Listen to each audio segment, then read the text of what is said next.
Je suis un être humain, je peux avoir été manipulé, je le reconnais. Je n'ai pas cru que manipulé par qui, que le président Joseph Kabila, tel que je l'ai connu, pouvait prononcer un discours tel qu'il l'a prononcé le 23 mai 2025. Je n'ai pas pensé que cela pouvait arriver. Il a roulé tout un peuple. Je me suis rendu compte que moi, personnellement, il m'a roulé. Est-ce qu'il a roulé tout le peuple? Je ne sais pas. Il y a plus d'1 an que Félix Tshisekedi nous dit que l'AFC, le M23, ce sont des créations de Joseph Kabila.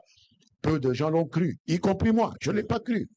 Mais c'est Joseph Kabila lui-même, dans son discours du 23 mai, c'est lui-même, à travers l'itinéraire qu'il a pris pour entrer au pays, en passant par le Rwanda, que lui et nous considérions comme le cercle, le centre de tous les maux dont souffre le Congo aujourd'hui, c'est lui qui a donné à notre crédulité l'occasion d'évoluer et de comprendre que Félix Tshisekedi avait raison de le présenter comme quelqu'un qui a des accointances avec tous les malheurs qui nous arrivaient. Mais vous savez, c'est tout à fait compréhensible. Un chef d'État comme Félix Tshisekedi dispose des canaux d'information que nous, les Congolais lambda, nous n'avons pas. Je peux être député, je n'ai pas les mêmes canaux d'information qu'un président de la République. Donc pourquoi est-ce qu'on peut nous faire le reproche de n'avoir pas eu l'information?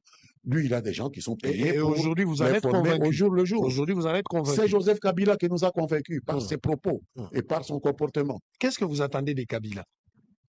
Parce qu'aujourd'hui, vous dites que vous avez été littéralement roulé. Mais qu'est-ce que vous attendez des Kabila? Il vous a roulé en quoi? Qu'il fasse amende honorable, qu'il reconnaisse que les problèmes du Congo, ce n'est pas un problème congolo-congolais. Que les problèmes que le Congo affronte aujourd'hui, c'est une agression militaire du Rwanda.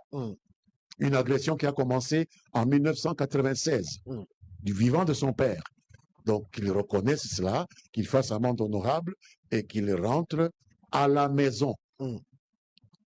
Qu'il rentre parler entre Congolais et qu'il laisse le gouvernement Tshisekedi régler le problème de l'agression extérieure que le Rwanda nous impose depuis 30 ans.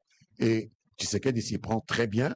Il ne faut pas lui mettre des bâtons dans les roues en venant faire le relais des discours prétextes, faire le relais des propos sophistes du régime de Paul Kagame.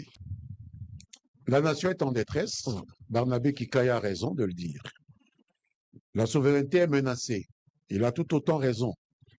Mais ce qui manque dans cette analyse, c'est la cause. D'où vient la détresse de la nation congolaise aujourd'hui? D'où vient la menace à la souveraineté congolaise aujourd'hui? C'est d'un pays